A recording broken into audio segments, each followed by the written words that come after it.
Hello friends, কেমন আছো তোমরা সবাই? আশা করছি ভালো আছো, আর আমিও খুব খুব খুব ভালো আছি। তো চলে আসলাম নতুন একটি ভিডিও নিয়ে। আজকে সকালে ঘুম থেকে উঠে দেখি মা খুদের ভাত রান্না করছিল। তো আমরা সবাই আজকে একসঙ্গে বসে খুদের ভাত খাবো। তো তার জন্য পিসি বাড়ি থেকে পিসি, বোন, দিদি সবাই চলে এসেছিল। মা এখানে কী সব যেন শাক রেখেছে, আমি জানি না কি কি শাক। সেগুলো হচ্ছে খুদের সঙ্গে খাওয়ার জন্য রেখেছিল। ওটা হচ্ছে রসুনের সঙ্গে বেটে তারপরে খাবে। তো তার জন্য ঠাম্মি ওদিকে রসুন ছুলছিল, এদিকে কেটে রাখা আলুগুলো তো দিয়ে দিল জলের মধ্যে। আর মা তো আমাকে প্রচণ্ড বকছে, কারণ আজকে সকালে ঘুম থেকে উঠতে এমনি লেট হয়ে গেছে। তারপরে আবার মার সঙ্গে কোনো হেল্পও করিনি। মা বলছে একটু হেল্প করে দে আমার সঙ্গে, কিন্তু আমি তো সকালে ঘুম থেকে উঠে আগে ফোন নিয়ে এসেছি ভিডিও করার জন্য। তো যাই হোক, ওদিকে মার খুদ রান্না করা হয়ে গেছে, আর মা এদিকে রসুনটা ভেজে নিচ্ছিল শাকের সঙ্গে বাটার জন্য। আর আমাকে দিয়েছে আলু মাখার দায়িত্ব। তো আমি এদিকে আলুটা মেখে নিচ্ছি, আর মা ওইদিকে সবাইকে ভাতগুলো বেড়ে বেড়ে দিয়ে দিচ্ছিল। তো আজকে খুদের সঙ্গে খাওয়ার জন্য ছিল মাছের ডিমের বড়া ভাজা, আর আলু সিদ্ধ, আর ছিল অজানা শাক। মানে আমি জানি না ওগুলো কি কি শাক, তার জন্য মজা করছিলাম। তো যাই হোক, আমার এদিকে আলু মাখা কমপ্লিট হয়ে গেছে। তো এখানে সবাই খাওয়া আরম্ভ করছিল। আর আমার বোন দেখো গাইস ক্যামেরার দিকে তাকিয়ে কি ভঙ্গি করছিল। তো আমার দিদি বলছে এদিকে আমি কি খাবো না, আমি শুধু ক্যামেরাই ধরবো। তো খাওয়া দাওয়া শেষ করে আমি আর দিদি আর বোন চলে যাচ্ছিলাম একটু ফার্মে। তো ওখানে আমরা কিছু একটু কিনবো, তার জন্য যাচ্ছিলাম। মানে আমাদের বাড়ির এখানে একটা ফার্ম আছে, যেখানে প্রতি শুক্রবারে হাট হয়। তো সেখানেই যাচ্ছিলাম। তো যেতে যেতে রাস্তায় একটা কাকার সঙ্গে দেখা হয়ে গেল। তো কাকা দেখো কি করছে।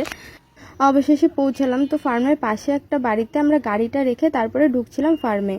তো তোমরা দেখতেই পাচ্ছ এখানে সব জামা কাপড়। তো এখানে প্রতি শুক্রবারেই হাটটা হয়। তো আমরা এসেছিলাম এখানে মেইনত ব্লাউজ কিনতে। তো সেটাই খুঁজে খুঁজে দেখছিলাম কোথায় ব্লাউজের দোকানটা ছিল। তো ফাইনালি পেয়ে গেছি ব্লাউজের দোকান। তো এই দোকানটা এসে আমরা ব্লাউজ দেখছিলাম। তো দেখতে দেখতে একটা ব্লাউজ পছন্দ হয়েছিল। তো আমরা কাকুকে বললাম যে ওই ব্লাউজটা দেখাতে। তো উনি ওই ব্লাউজটা দেখাচ্ছিল, এটা ছিল আমার বোনের জন্য। তো এই ব্লাউজটা পছন্দ হয়েছিল, তো ফাইনালি নিয়েই নিলাম। আমরা আরও দুটো ব্লাউজ কিনেছিলাম অন্য একটা দোকান থেকে, সেই ভিডিওটা নেওয়া হয়নি। তো ওই দোকানে বোনের জন্য ব্লাউজ পছন্দ হয়নি, তার জন্য এখান থেকেই নিয়ে নিলাম। তো আমাদের কেনাকাটি সব কমপ্লিট হয়ে গেছে। এখানে টাকাটা পেমেন্ট করে আমরা চলে যাচ্ছিলাম বাড়ির দিকে। তো এদিকে গাড়িটা বের করে নিয়ে চলে যাচ্ছি বাড়িতে। তো তোমাদের অন্য একদিন এসে এখানে ঘুরে দেখাবো। তো আজকে আমার কাছে টাইম ছিল না, তার জন্য দেখাতে পারিনি। তো যাই হোক, আমি সন্ধ্যার দিকে চলে এসেছিলাম বাজারে, আরও কিছু কেনাকাটি করার ছিল তার জন্য। তো ফাইনালি আমরা চলে এসেছি, আমরা কিছু কসমেটিক্সের জিনিস কিনবো। তো সেগুলো কিনতেই এসেছিলাম। তো কসমেটিক্সের দোকানের সামনে ছিল সিদ্ধেশ্বরী মন্দির। তো সেখানে আমরা প্রণাম করে নিলাম। দোকানে এসে দেখি কি একটা ছেলে এসছে শাঁখাপলা কিনতে। তো আমি এর আগে কোনোদিনও দেখিনি যে ছেলেরা আসে শাঁখাপলা কিনতে। তো মনে হলো হয়তো কেউ পালিয়ে বিয়ে করবে, ও বা ওর কোনো বন্ধু, তার জন্য কিনতে এসছে। যাই হোক, যে যার জন্য কিনে কিনুক, আমার কি। তো আমরা এদিকে আমাদের জিনিসগুলো দেখছিলাম, হঠাৎ দিদির একটা ব্যাগ পছন্দ হলো।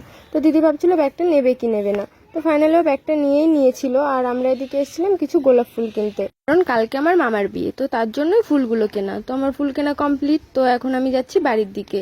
তো ভিডিওটা এখানেই শেষ করছি। ভিডিওটা ভালো লাগলে লাইক কমেন্ট শেয়ার করবে। আর তোমরা যদি এরকম ধরনের ভিডিও দেখতে চাও তাহলে কমেন্ট করে জানাবে। টাটা।